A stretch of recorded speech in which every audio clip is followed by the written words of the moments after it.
Welcome to Frank Buckley Interviews. Today, one of the greatest basketball players of all time, a player who spent his entire NBA career with one team, the Los Angeles Lakers. My guest is Koby Bryant. Frank Buckley Interviews starts now. Koby Bryant retired from basketball in 2016 after scoring an astonishing 60 points in his final game. But he's not just hanging out in retirement, he's as busy as ever on a number of ventures, which we'll explore. But he also remains focused on the Lakers. The Lakers right now got one of the best players in the world, maybe the best player who's still active in LeBron James, a younger squad playing with him. They haven't been able to get it done this year. Yeah. Are you disappointed in where they are right now, or is it just a moment in time and they'll be okay? Nah, I think we got to kind of step back and have some perspective, because they were playing really, really well and found themselves really in the thick of the playoff race. And then you had injuries. Yeah. I mean, you had Rondo going in and out. You had LeBron have a major injury. You had Kuz going in and out. You got Lonzo going in and out. Come on now. You're in a tough Western Conference. How are you supposed to sustain that? What's Koby's view on Luke Walton as a coach? And would Koby ever consider coming back onto the court as a player to help his Lakers? My conversation with Koby Bryant when we come back.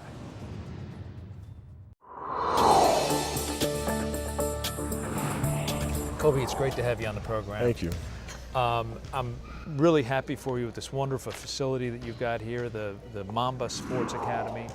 Looking forward to hearing all about it. Before we get into that, I want to review what you've done since you've, quote, retired. Granity Studios, 2 films, Muse for Showtime, Dear Basketball, you win an Academy Award for that. From the moment I started rolling my dad's tube socks and shooting imaginary game-winning shots in the Great Western Forum, I knew one thing was real. I fell in love with you. Books, Mamba Mentality, How I Play with Andy Bernstein. We've talked about that on this program. Fantastic book. Is it Wisenard or Wisenard? Wisenard. Wisenard series for kids. TV, Detail, breaking down basketball for ESPN. Muse Cage Basketball Network series of videos. The podcast, The Punies. And I think the most important thing you've created is a 4th baby girl. Yeah. Congratulations on that. Thank you. But you're supposed to be retired. Leave some for the rest of us. you know, it's just you just evolve. You know, I move away from the game, but I take the lessons that I learned from the game and transition it to something else. I mean, you know, like you retire and you wake up in the morning and do what? Right? It's important to wake up and have a purpose. Yeah. And I was fortunate enough to find my passion and find my purpose, and off we go. I did wonder about it because your work ethic is legendary, and I've talked to my sons about it. I've talked to other young people about the fact that you were one of the best in the business in basketball, and yet you worked harder than most of your peers. And I wondered, that guy who put all that energy into basketball, the day after that last game, when you woke up and basketball was no longer your focus. Yeah. Can you tell me what that morning was like? Yeah, we got up and you know, we were debating whether or not we should wake the kids up and go to school, because we didn't get back home till like 3 in the morning. Yeah. And so we're kind of debating that, and the kids come in the room themselves, dressed, ready to go to school. I was like, man, that's Mamba mentality, man. I love it. So took the kids to school. We had a conference call. So I had a conference call with Glenn Keane and John Williams the very next day about Dear Basketball. And so we were already producing that. Right? I already started the process of trying to get John Williams and Glenn Keane to do Dear Basketball well before the last game. I was already working on the Wisenard series that whole last season, and as well as the other novels that are coming, Legacy and the Queen and the other ones. So the next day it was just hit the ground off and running with building the studio. That work ethic that I mentioned, when you were playing and you were the first guy in the gym, the last guy to leave, and you had teammates who didn't share that work ethic. Yeah. How do you, when you're you, play with that? Well, it depends, because there's 2 different kinds, right? There are some that have that kind of laziness, that don't care because they don't love the game. You know, that's a different thing. That you can't really put that in someone. you know. But there are other teammates that I've had, we've won championships with, that are doing it for a different kind of reason. Like some people don't really want to put themselves out there out of fear of failure. Like if I really, really try and apply myself and I fail nonetheless, you know, how does that make me feel? Where's my self-worth feel? And so when that situation occurs, you kind of figure out what those insecurities are, and you try to help them navigate through them, you know? And so you kind of got to mentor players every now and then. Toward the end, after that horrific injury that you suffered, when you weren't playing at the level that you wanted to play at, tell me what that was like. Oh, it was frustrating, but it was also enjoyable in a weird way, because I was trying to figure out from night to night, what could I do and what can't I do? Because there are nights where, like, okay, my legs feel great, and then a minute into the game, it's like, okay, I have no legs. How is that possible? Like, I don't understand. So I'm just old. All right, well, I got to figure out another way to be efficient or to help. Yeah. And so, like, every night was a different puzzle. And so I found excitement in trying to figure out what tonight's game was going to be physically, you know? And then I just found enjoyment from that perspective, and it helped me get through the year. To that end, in the Mamba mentality that you did with Andy Bernstein, he talks about your work ethic. We both talked about your work ethic, but in those photographs, I didn't realize how much thought you put in to each player that you opposed. Oh yeah. And their tendencies, and that was what was beautiful about that book to me. The snapshot of you creating separation, or putting your hand up, or making contact with a player. And yet, when I've talked to my sons about basketball, I say, don't think, right? Yeah. Do it all in the training and then don't think. So explain that to me, the thought process as you're playing. You have to do an immense amount of research and then study that over and over and over and over. So then when you play, those things are organic and they just happen, right? But the only way to trust that is to do enough study and enough research, where then it just seeps to the back of your mind. It's like downloading software, man. Once you download it, it's in there. But it's a certain seriousness that I took to winning championships. You know, these fans here are passionate fans. Right? Winning championships means everything to them. It means everything to me. And so I had to approach my craft with that same level of seriousness. So I didn't want to leave any stone unturned, whether it's little tactical things, whether it's understanding the mental state of my opponent and different ways where we can break them down. Whatever the case may be, I needed to really study in order to win championships. Yeah. You're obviously one of the most competitive people in LA, if not the world. And people who are at your level are all competitive. I had a chance to play pickup once with Magic Johnson. This was long after his career was over. He was literally stretching out at 24-hour fitness, and I said, I had next, and I said, do you want to run? He said, sure. First of all, experience of a lifetime. But secondly, even in that silly pickup game, he was so competitive. Of course. And I wonder, do you have that still in you when you, like, I don't know if you play pickup ball now, or do you still play at all? Well, I mean, here's the thing. It's like, you know, it's competitiveness, yes, but it's a simple theory or idea to live life by. If you're going to do something, do it to the best of your ability. No matter what it is. If you're going to do it to the best of your ability, and that's what you saw from Magic that day. The Lakers right now got one of the best players in the world, maybe the best player who's still active, in LeBron James. A younger squad playing with him. They haven't been able to get it done this year. Yeah. Are you disappointed in where they are right now, or is it just a moment in time and they'll be okay? Nah, I think we got to kind of step back and have some perspective, because they were playing really, really well and found themselves really in the thick of the playoff race. And then you had injuries. Yeah. I mean, you had Rondo going in and out. You had LeBron have a major injury. You had Kuz going in and out. You got Lonzo going in and out. I mean, come on now. You're in a tough Western Conference. How are you supposed to sustain that? Yeah. Right? I mean, the fact that, you know, you're getting LeBron back healthy, you're getting guys back healthy, and you still find yourself in that playoff contention is a miracle. Right? So you kind of got to step back and have some perspective about that a little bit. And yeah, we would love for them to be doing better, but man, dude, you got to have luck of the draw sometimes too, right? And injuries play a big part in it. So, as you said, LA wants a champion. Everyone's pointing fingers. A lot of the fingers are going at Luke Walton. What do you think? What's he supposed to do? I mean, you got half the team injured. You're supposed, man, that's the part that drives me crazy. Like, I'll give you an example. So people talk about Phil Jackson. They talk about Greg Popovich. They say, oh, okay, well, you won because you had Tim Duncan and Ginobili and Parker. Or Phil, you won because you had Kobe and Shaq or Michael. Who the hell are you supposed to win with? Right. You know what I'm saying? Like, who are you supposed to win with, right? And now you look at Luke's situation here, and having his key guys go down, what is he supposed to do? I mean, the fact that the team's head is still above water is amazing. Yeah. It's amazing. Yeah. You talked about guys you've played with. One guy who, post your playing together, who has just said the most wonderful things about you is Shaq. On our morning show, he talked about who's the best player you played with, and it was you. You just said about Kobe, he was the greatest. Do you mean the greatest Laker of all time, or one of the greatest? And where do you fit on that list? I would say based on what he's done, he's probably the greatest Laker of all time now.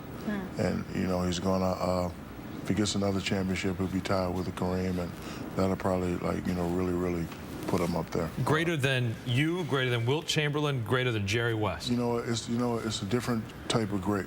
He's always had the skills to be an all-around player. I'm just a big man, so I do big man stuff. So I'm just only in the big man category. We have so many great big men playing for the Lakers. I'm just happy to have my name mentioned with Kareem and Wilt and all that stuff. But he's done a lot of great things. So as I say, he's probably the greatest Laker. Did that surprise you when he started? I don't know, given the fact that you guys had tension. No, because I've always said the same about him.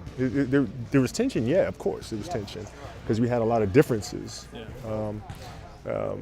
But the respect was always there as players, always. And I love having the opportunity to sit down and chat with him. And even looking at his kids and the way his kids are developing and playing basketball now, and we have a great relationship. So no, it doesn't surprise me. We got a great relationship now. Yeah. Let's talk about this place, the Mamba Sports Academy. Yeah. It is. If I had this growing up, I would have been in the league with you, Koby. Okay, maybe not. This is like Disneyland for athletes, man. It's something I wish I had coming out as a teenager. Because I used to go from spot to spot. I used to go from gym to gym, lift weights here, shoot here, do my conditioning over here, versus having just one facility where you can get it all done. Yeah. It's like a dream come true, man. At Mamba Sports Academy, we embrace the Mamba mentality. The Mamba mentality is constant curiosity, asking questions. How do I become better today than I was yesterday? That means bringing passion to the process. It means bringing the maximum effort required to be great. What are you guys doing here that's different from what I get at my gym, or if I tell my sons go work out over here? What's different? One of the big differences is a laser focus. What do you want to get better at? You got to have a goal when you come here. This isn't a fitness place. This is a goal-oriented place. You want to be a better basketball player. I want to be a better volleyball player. I want to be a better football player. Then you break it down to position. What is your position there, right? And then we build a team around you to help you get better at that aspect. So we're very goal-oriented, very goal-driven. We also look at the health, nutrition. We do recovery. So it's truly a full circle environment. There's still a lot of training out there that's old school. Yeah. It's just not that sophisticated Right. at some of the more named places that we would know. Really? And then all of a sudden these kids come in and they get individualized training, kind of like we said before. We take them through a medical eval, take them through a biomech testing, take them through some of our eval stuff that our pros do here. And then next thing you know, they get a prescribed program and they're off the charts with where their body goes. We had guys here 3 weeks put on 5 pounds of lean muscle mass. Here, we think for ourselves, and our goals are our own. We take responsibility for the work required to achieve those goals. Mamba Sports Academy is where we evolve and have fun. It's gotta be fun. This is where we become better members of our team, our family, and our community. And ultimately, the best version of ourselves. You got the weight room over Yep. there, Yep. basketball court. Yep, sand over there. And then what you can't see, what you're really not seeing, is if you look back through the windows back there, it's a full medical clinic. So back there, that's kind of where it starts, is in there. From an athlete coming in here from an eval perspective, they're seeing sports doctors, sports trainers. The doctors in our facility work for the Rams. So they work at that quality level. My founding partner is the head chiropractor for the Rams. So they understand what it's like at that level, but they also understand at the youth level. So having that much dynamics in their practice and being those people, and then those people working together, they constantly push each other up. When we started Sports Academy, also started the Sports Academy Foundation at the same time, full 501c3. So with the partnership with Koby, now that's the Mamba Sports Foundation. So with Koby's opportunity and influence and his desire and real vision of going and helping and changing a lot of athletes, whether they can afford it or not afford it, we're going to be able to take care of a lot of kids through the foundation. 100% our goal and mission. And that's really just kind of a startup in its own self and kind of where that is. And so there's a lot of room to grow in it. We have a lot of room to kind of paint the page with how we want it to end up turning out. And that's as much of our conversation, if not more, than anything else we ever talk about, is how are we going to create more access. It's like the environment of a professional athlete, except whoever comes here is getting. That's exactly right. And it's an environment where parents can trust that your kids are getting top care. Because things have been vetted by me. We have very high standards here. We're not going to put your kids in front of somebody that's some quack or something like that you may find online or Google something, right? You come to this facility, you're going to get the top care. Your kid, you can trust the fact that you got coaches here that know what they're talking about, and you can watch your kid get better. It sounds like the kind of place for an elite athlete, but not necessarily for the average athlete, or am I wrong? Oh, no, because you get better incrementally, right? Everybody's standard of excellence is different, right? The most important thing is that you become the best version of yourself. Okay. That is the key. Get better every single day. Are you better today than you were yesterday, right? If the answer is yes, then you're on the right track. That's Mamba mentality. Get better every single day. Yeah. As a dad who has kids now who play, do you find yourself in the role of that parent in the stands who's... Nah, man, I'm pretty calm about it because I understand the process of it, right? And I think it's important for parents to understand that too. You don't get super, you get crazy at games, this, that, and the other. No, it's a process. There's this game today, there's going to be another game tomorrow. The tournament this weekend, there's going to be a tournament next weekend. You don't get crazy there too? Yeah. Just enjoy the process. Let your kids get better every single day. Let them work on their craft. Understand that the lessons that they're learning through sport are not just about the sport itself, but are about life, right? And how they develop as people. And as parents, it's very important that we have that in perspective. But this is coming from the guy who I used to watch you play, and you go to the hole, and if a guy even came close to you, you were, hey! Yeah. And then you were talking to the ref all through the game. Yeah. Is it hard for you to see sometimes that ref not doing the right thing? Well, no, it's different. At the time where I'm playing in the NBA, it's a profession, and you're trying to win championships, and you're trying to get an edge anywhere you can get it, right? Right now, it's a little different. Like, my biggest concern now in coaching my girls, for example, playing basketball is their safety. It's just the refs are doing their job, just make sure the kids are safe and protected, and that's about it.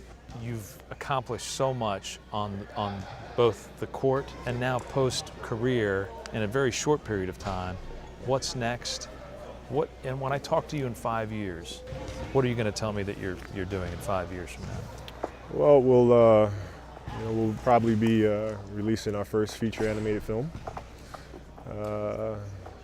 Wizard, hopefully it'll be a Broadway musical. And but at the center of it all, even with this facility, what we're trying to do is inspire a next generation of athletes. That's all. Get them to understand themselves. Get them to understand the emotional journey that they go through as young people, and understand how sports can teach them about life. If we can do that through our storytelling, through our novels, through our feature films, through this facility, and understanding the patient process of getting better every single day, we can teach them how to be better citizens of the world, man, then we've done our job. Is there any chance in heck that you would ever put the jersey back on and be back on the court? Zero. And I don't like saying, 0%, but Yeah. Truly 0%. All right. Well, we wish you would, but thank you so much. You got it, man. Appreciate it. Congratulations. Thank you. Okay. Thank you. All right. Thanks a lot. Thank you for coming down. My thanks again to Koby Bryant for a fun conversation. We also have it on the Frank Buckley Interviews podcast. It's just one of more than 135 conversations we have there with interesting people. It's available wherever you listen to podcasts. Thanks for the feedback on social media. If you'd like to join the conversation, tag me at Frank Buckley TV on Twitter and on Instagram, and there's a Frank Buckley Facebook page as well. If you'd like to share today's program with friends around the world, find it on YouTube, where we post all of our shows after they've aired on KTLA. Just search for Frank Buckley Interviews Koby Bryant. Thanks for watching. We'll see you next time.